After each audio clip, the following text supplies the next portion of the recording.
out there. Here we are. Well, as you say, we actually are a we this time. Uh, well, this is my friend. He's got a channel, Chicken Caviar. Yeah. He goes by many different names. One of them's Doc 20 something or other. DLC 2282. We are actually about to watch Tremors 3, as I've talked about before, leading up to this. We're finally getting to it. When we come back, we're going to watch it and then come back and then talk about it. So we'll be back with you once we've watched the movie. See you then. Alright, now we are back. We have watched the movie, and now, as I've mentioned to you before outside of camera, it's the worst of the Tremors movies, at least out of the ones you've seen so far, huh? He hasn't seen any of the ones... Oh, sorry. Oh, you good. Yeah, he hasn't seen any of the ones past two, well, till now. And, yeah, the first two were really good. This one's...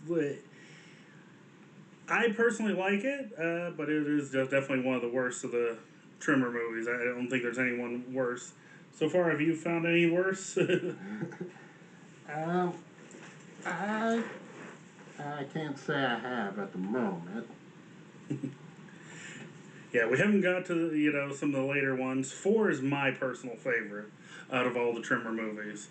But this one, well, it's got some really bad CGI, right? Oh, yeah. I mean, it's up there with Birdemic as bad as that CGI was at certain points. I mean, you might as well just had a paper cut out of a graboid just going after people.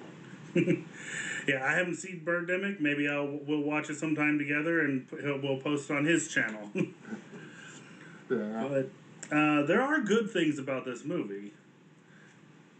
You want to name off some of your things that you liked that you saw? I like the fact that it didn't really take itself too serious. I mean, some sequels have issues where they try to be really stickler and, oh, this is really going on. This was more lighthearted, and I can tell a lot of the actors are having fun making the movie, so it wasn't a bad set. Yeah, as I talked to you when we were watching the movie, I wasn't a big fan of Desert Jack. He's the replacement for Val and Brady. What'd you think of him? Yeah, he seemed like one of those characters they try to put in movies to make the audience like him, but there wasn't really enough done with the character to make him really likable. He just seemed like filler. Yeah. And him and the girl that was supposed to be his love interest, it really felt all forced. Yeah, the love interest. They had no chemistry together, and the writing really didn't support it. No. Though some of the stuff with El Blanco was funny. For the record, El Blanco is the albino graboid. Now, what's different about this graboid is, if you know much about albinos, they can't breed. So, when it comes to the graboids going into shrieker form, El Blanco cannot. Yeah. It felt like that was one of those things where, which one was it? One of the Jaws movies where they made it seem like the shark was going after a certain family line. That was the 4th one, I believe.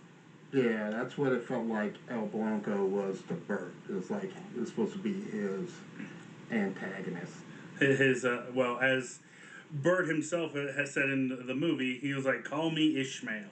If you don't know that reference, you need to go read or find a movie based around the book Moby Dick. Yeah. Which actually is a great comparison because, albinos are pure white. And, of course, the whale in Moby Dick is white. Yeah, or just watch Pinocchio. But, Bert is back. Yeah, he's in the actor is in all the movies so far. There's talk of another one, and actually, the actor who played Val has expressed interest in coming back. But I don't know. I think the way they ended the last movie is the best way to have ended it, and not continue on. I mean, they could, but I don't think it would really work anymore. Maybe a reboot, but we'll get to that when we get there. Yeah, certain movies, they have their storyline only carries that beat onto a certain amount of sequels. I mean, it's like Jeepers Creepers. Jeepers Creepers was a great first movie, but its main storyline didn't really hold strong throughout the sequels. Yeah. uh, Now, you got, as you know from the last movie, you had the Shriekers. Now, this one, well, given the YouTube algorithm, I don't know if I can say their real name in the movie, so I'm going to refer to them as Butt Blasters.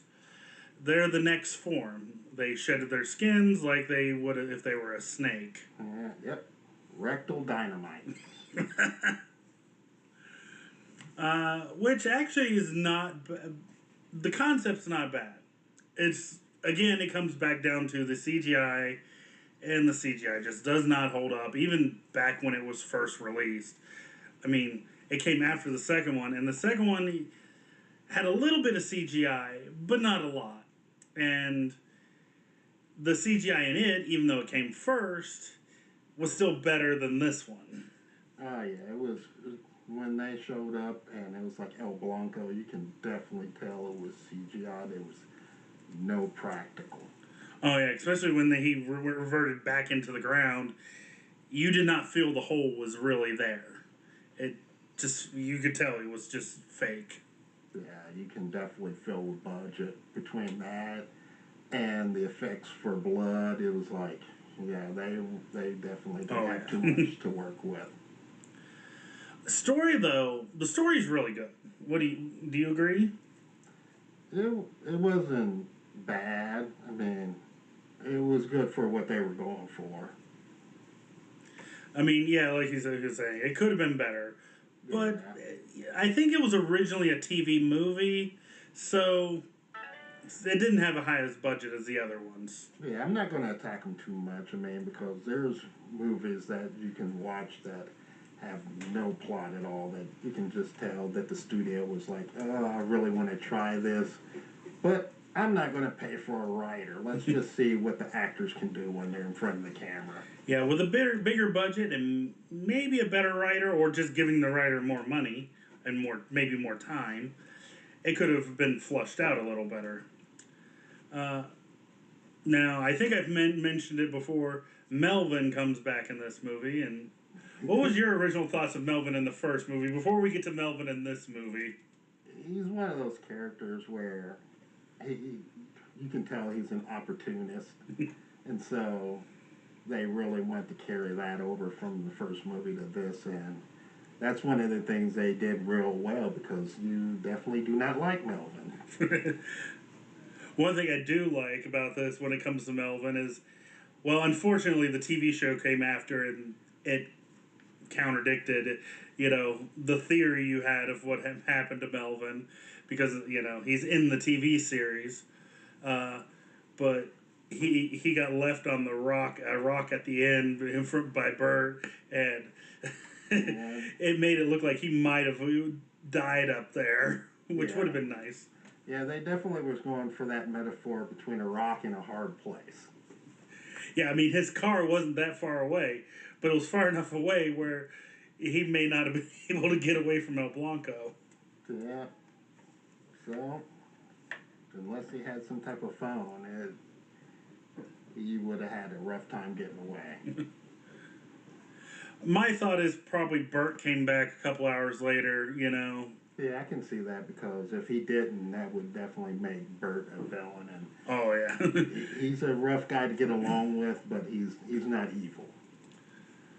Yeah, and a character from the first movie, Miguel, he's back in the movie, at least in tell he's not.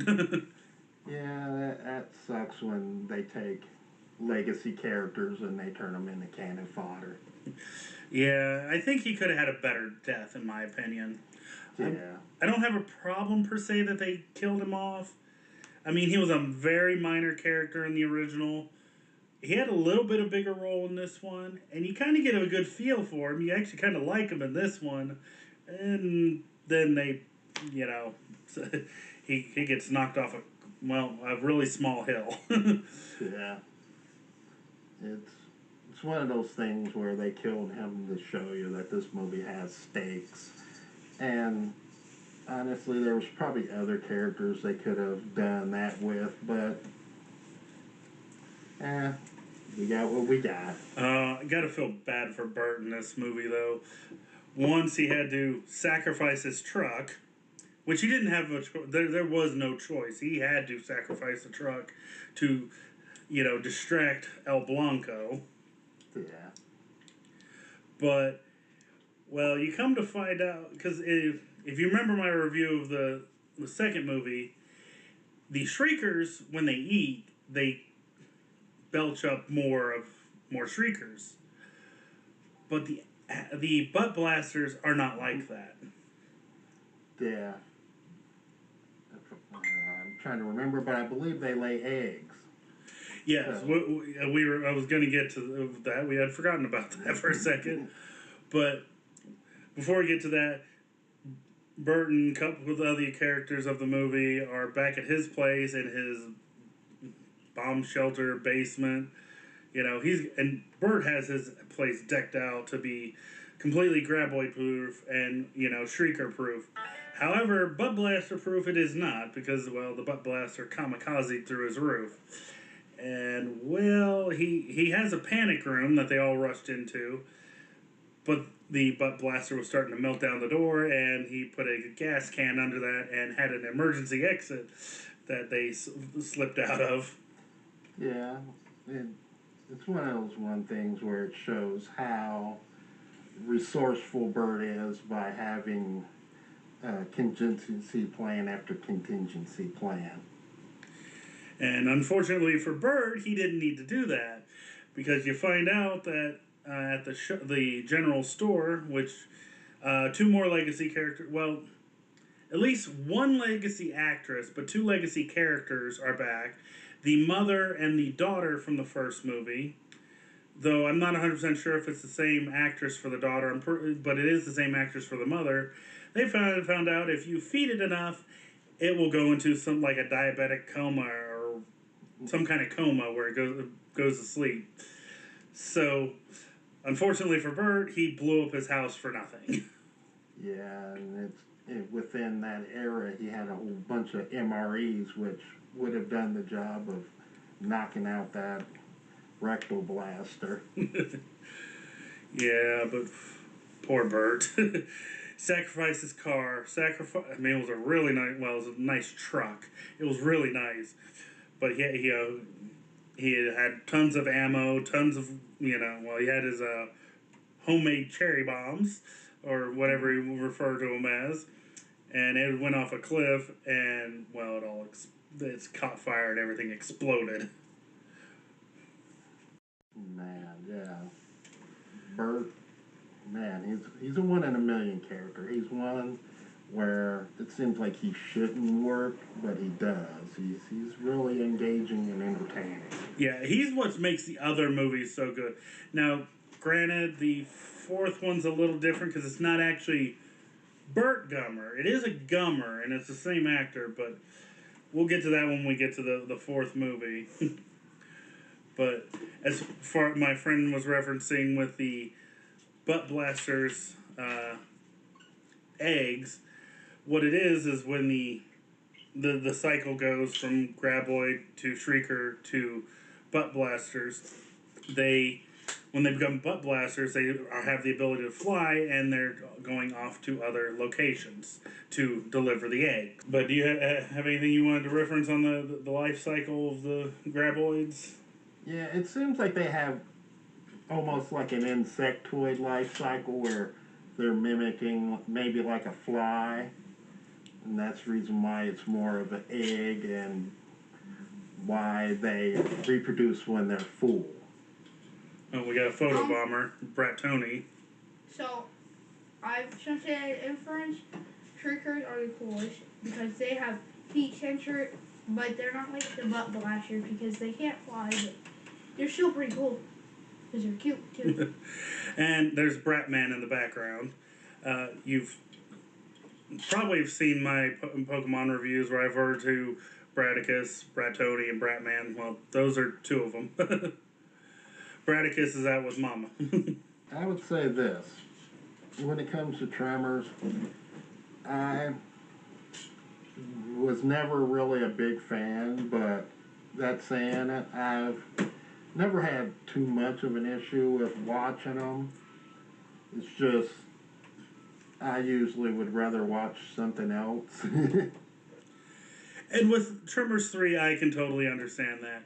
You only watch Tremors 3, basically, if you either want to watch the TV show or the sequel movies later, not counting 4. 4 you can watch without watching 3 and still understand what's going on in 4.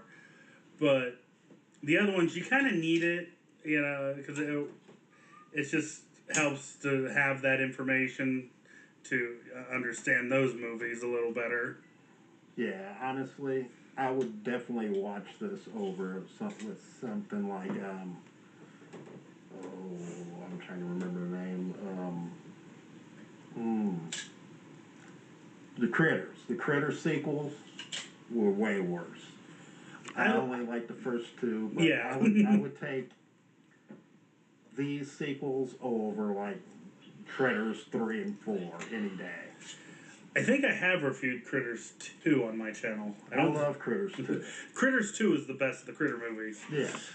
But one thing we haven't mentioned about this movie is the FBI agents. Well, they weren't FBI, but they're government agents that showed up. Yeah. The wannabe X-Files government agents that try to be a foil, but their idea backfires on them way fast. Yeah, well, it's funny how in the first movie, Bert, is afraid of eminent domain, and come the third one, they try to pull eminent domain. Yeah, it seems like that's one of those things that is easy to throw in as a subplot in most movies. Though, they could have cut out all that, and we still would have been fine. Yeah. I mean, it came and went so fast, like, it really was no point to it. Because they wanted Bert, basically, well, their main thing was they were trying to catch a live graboid, which, of course, was tried in the second movie and didn't really work very well. But they could have cut that out, because part of the issue with this one is they figured out how many days and whatever it takes for a graboid to become a shrieker, or estimately. But here's the thing. Nobody kept, except for Bert, which at the beginning of the movie you find out he's not even there at Perfection Valley in the beginning. So we don't know how long he was gone. And nobody else in town kept their seismos running right. So we didn't know how long that the graboids were around. Yeah. And, man, with that, again, with the subplot, it feels like that was standard with most of those movies around that time. It's like, this government agent wants to capture this creature because it makes them money. Like, I believe that was in one of the Jurassic Parks. They wanted to kidnap one of the dinosaurs, and then recently there was I think that was the second one. Yeah, with the T-Rex. And there was a haunted house movie that we watched recently where these people wanted to capture a ghost because there was one following a kid or something like that. I can't remember which one that is. We'll have to find out what it is and mention it sometime. Yeah, I just can't remember the name of it. I believe it was on Netflix, and it was starring the sheriff from Stranger Things as the ghost. Now, one thing I have a big issue with this movie is Bert.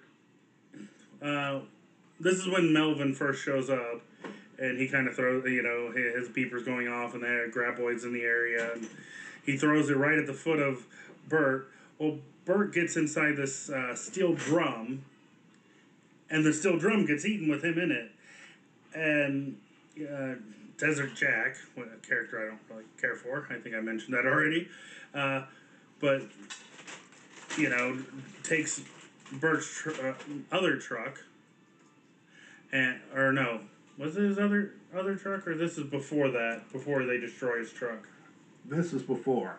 Okay, and drives it to Bert's place, which, as I mentioned, his place is graboid proof. It's got a huge cement, like 2 foot thick cement surrounding the place. And then like in the first movie where the graboid smashes into the concrete or unalives itself, that happens to this one.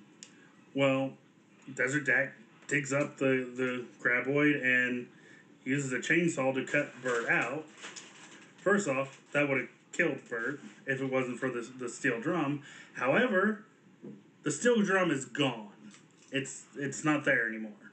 Yep, the steel drum was evaporated by a chainsaw C-section.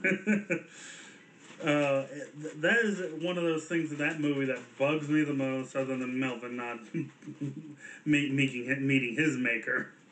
Yeah, that would have been great if that happened. Though I still find it so funny that he got left on that rock. Yeah. Still would have been better if we got to see El Blanco eat him, but And like I said, he shows up a few times in the series, which the series didn't last very long. I've only seen a few episodes myself, enough to know that he shows up and wreaks havoc with El Blanco. Have you seen any of the series? I have not. Is there anything else that you can think of that we need to talk about? Nothing I can think of. Because I think we've mentioned all the important parts. The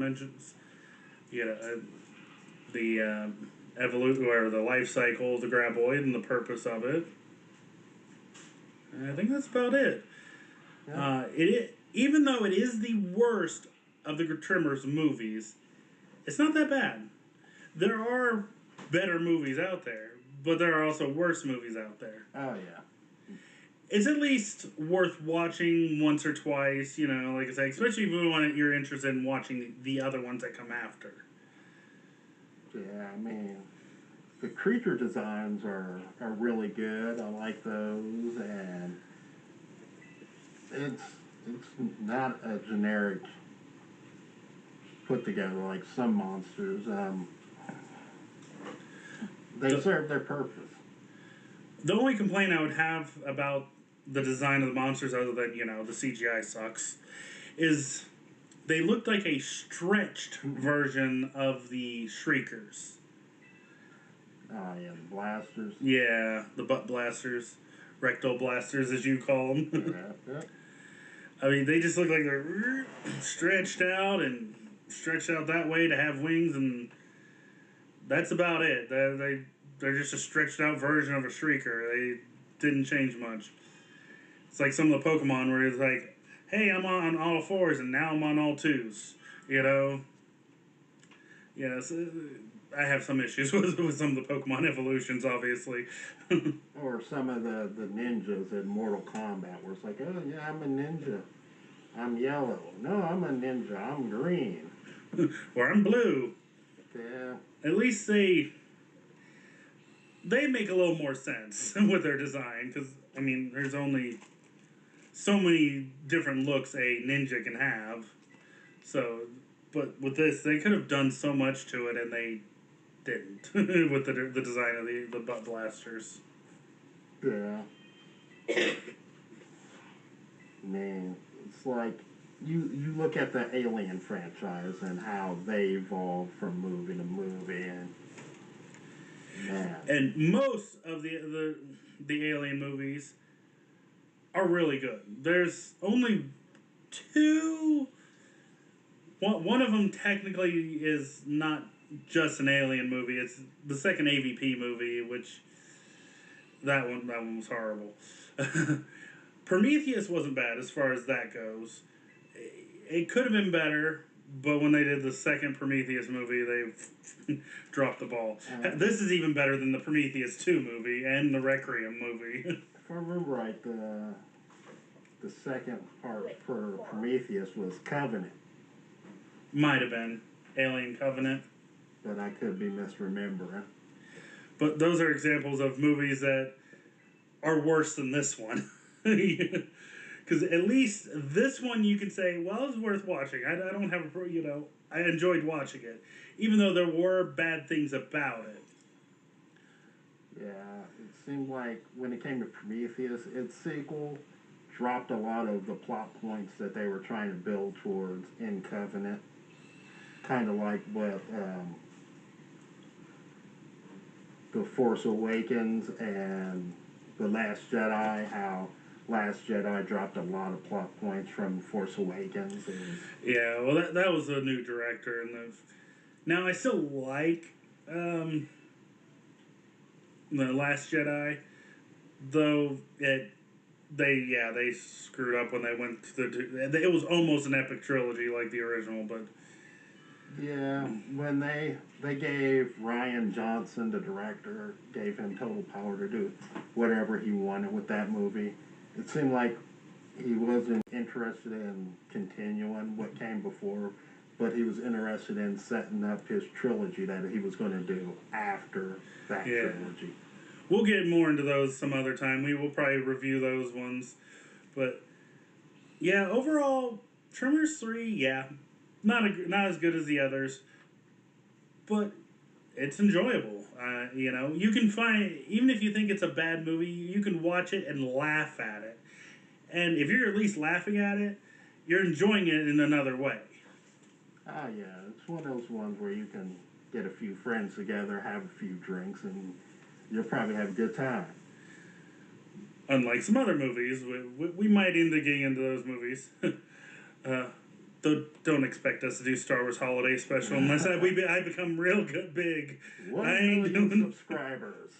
Yeah, if I have 1 million subscribers by then, yeah. If you guys are demanding I do it, yeah, I'll do it for the fans. But at this point in time, I've watched it, and if I ever show off people anything about the Star Wars Holiday Special, I just direct them to Nostalgia Critic's review of it. Yeah.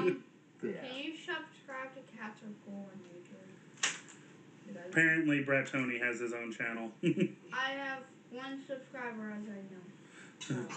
I only have 1 like. Alright, well, that's pretty much it. You all have fun out there. Do you have anything you want to say on closing? Well, I'm just now getting my channel started.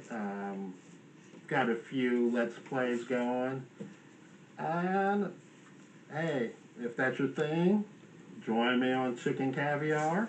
I would love to have you join me on the adventure. And like I said, we'll do movie reviews and post them to his channel of movies he picks. This was a pick of mine. So, we will be doing the rest of the Tremors movies. This was the first one he hadn't seen or couldn't remember very much of. So we started with this one as reviewing them together. And then we'll be doing the rest of those ones together. Goodbye. Alright. Well, as I said, have fun out there. Bye.